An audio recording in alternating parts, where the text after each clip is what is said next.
আজি ৰুমতে বনালো চিকেন বিৰিয়ানী আৰু মোৰ ভিডিঅ'বোৰ চাই থাকিবৰ বাবে মোৰ চেনেলটো সাবস্ক্ৰাইব কৰি দিব। হেল্ল' ফ্ৰেণ্ড, মোৰ অন্য এটা ভিডিঅ'লৈ আপোনালোকক স্বাগতম জনাইছো। মই বাউল এটা চিকেনখিনি লৈ তাত জিৰা, ধনিয়া, গৰম মছলা, হালধি, জলকীয়া গুড়ি, নিমখ, তাৰ পাছত দৈ অকণমান দি ভালদৰে মেৰিনেট কৰি প্ৰায় 15 মিনিটমান থৈ দিছো।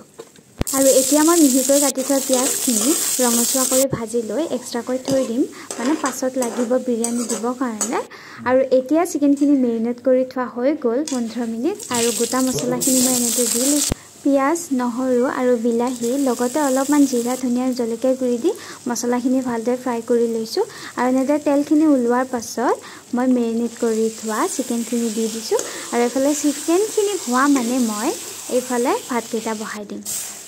আৰু এইফালে মই ভাতৰ কাৰণে পানীখিনি বহাইছোঁ। তাত গোটা মছলাখিনি দিয়াৰ পাছত নেমু টেঙা দিছোঁ আৰু লগতে দিছোঁ তেল, যাতে চাউলখিনি ভাঙি নাযায় আৰু চাউলকেইটা ইটো সিটোৰ লগত নালাগে। তাৰপাছত এইফালে মই চিকেন হৈ গ'ল। চিকেনত মই বিৰিয়ানী মছলা ইউজ কৰিছোঁ, চাহী বিৰিয়ানী মছলা। আৰু এতিয়া এটা চচত প্ৰথমে চিকেনখিনি ল'ম, তাৰপাছতে হাফ বইল হোৱা ভাতকেইটা দি দিম।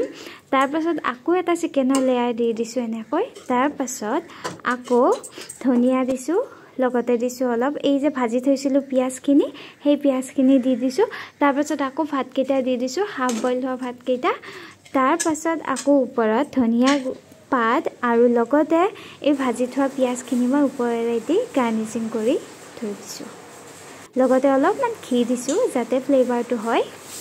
তাৰপাছত ঢাকনিখন দি তাত এটা ৱেইট দিছোঁ যাতে ভিতৰৰ গেছটো বাহিৰলৈ ওলাই নাহে সহজতে। আৰু এনেদৰে ল' ফ্লেমত প্ৰায় 10 মিনিট 15 মিনিটমান গেছত বহাই থৈ দিছোঁ।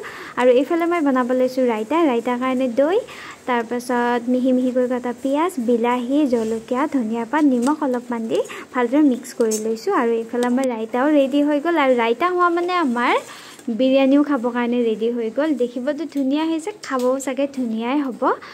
আৰু এইফালে মোৰ হাজবেণ্ডে যোগাৰ কৰি দিছে দেই খাবৰ কাৰণে। তাৰপিছত দুয়োটাই মিলি এনেদৰে খালোঁ। আৰু আজিলৈ ইমানেই, আৰু খাবৰ কাৰণে খুব সোৱাদযুক্ত হৈছিলে। আৰু প্ৰথমবাৰ বনোৱা হিচাপেতো খুবেই ভাল হৈছিলে। আৰু আমাৰ এক্সপ্ৰেশ্যন চাই চাগে গমেই পাইছে ভাল হোৱা বুলি। আৰু মোৰ ভিডিঅ'বিলাক যদি চাই ভাল লাগে প্লিজ লাইক, কমেণ্ট, শ্বেয়াৰ আৰু ছাবস্ক্ৰাইব কৰি দিব।